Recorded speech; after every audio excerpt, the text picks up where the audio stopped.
guys, Tbo2 here, back with another episode of my TARDIS tutorial. Today is the second part of the force field tutorial.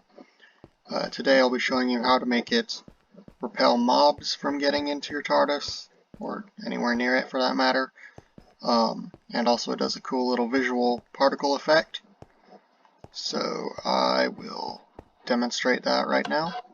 So we turn on the shields. And it used to just give us like an oxygen effect and resistance to fire, but now if we go outside, there's a cool particle effect, and you will see what happens when we spawn some mobs. The moment they get into the range of the particles, okay, looked like it wasn't going to happen for a moment there, but there we go. They basically stopped in their tracks. This one is jumping, but you know, the moment they get to this point, it basically stops them. Can't walk any further. They're still, like, alive.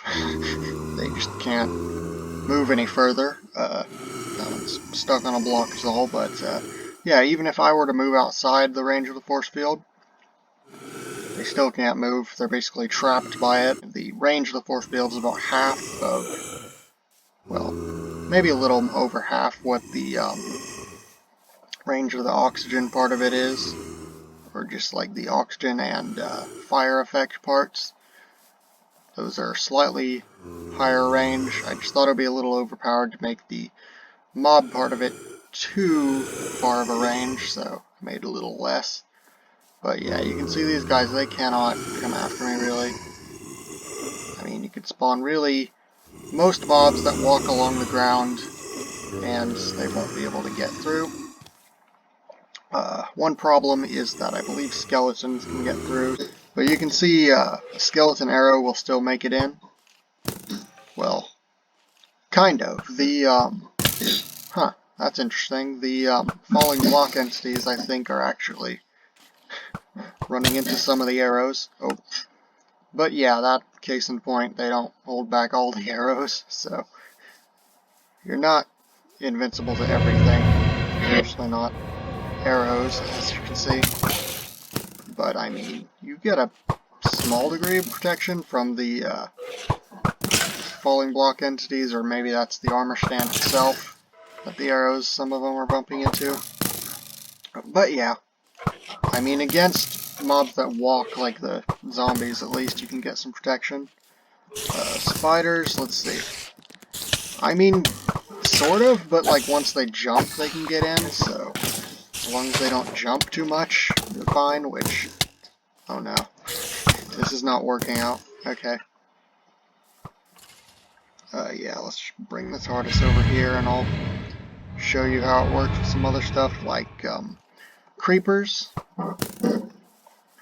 Oh no.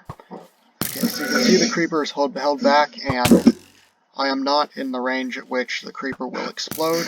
If I walk a little closer to it, however, it still can explode. It doesn't hold that back at all. But if I had mob griefing off, the creeper would have undeniably exploded and caused at least some harm. But yeah, it won't. It'll hold it back from getting too close to you, basically. Is really all the protection you get in terms of that. Otherwise, if you have mob griefing on and the creeper's anywhere close to you, you're kind of still screwed. But yeah, against like at least zombies, it'll definitely protect you. So yeah, this is very, very simple, just adding on to the original force field command. We head downstairs, and yeah, so when we have the force field on, I added these two new command blocks. This is all it is in comparison to what we added already. The first one says execute at the TARDIS, run, effect, give, at E, type equals not. So the exclamation point means not a player. Anything that's not a player within a distance of 5 blocks, you do the ... It'll give them slowness for 1 second, which is level 255, meaning they're basically completely immobile.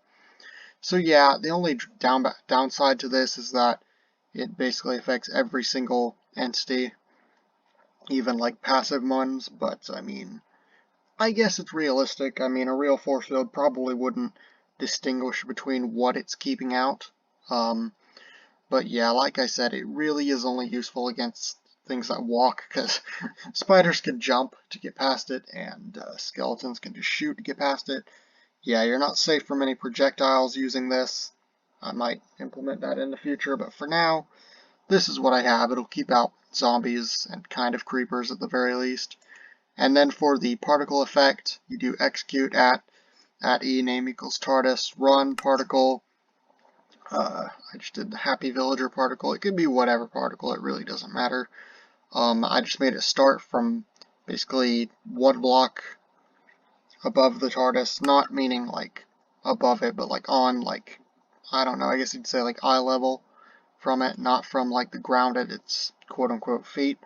And then the 2.5s correspond to like how far out it will go from the point, and 2.5, the number's a little off, so 2.5 actually does correlate to somewhere around 5 actually, so about 5 blocks out, which is its range. And then the 2, yeah, that's the speed.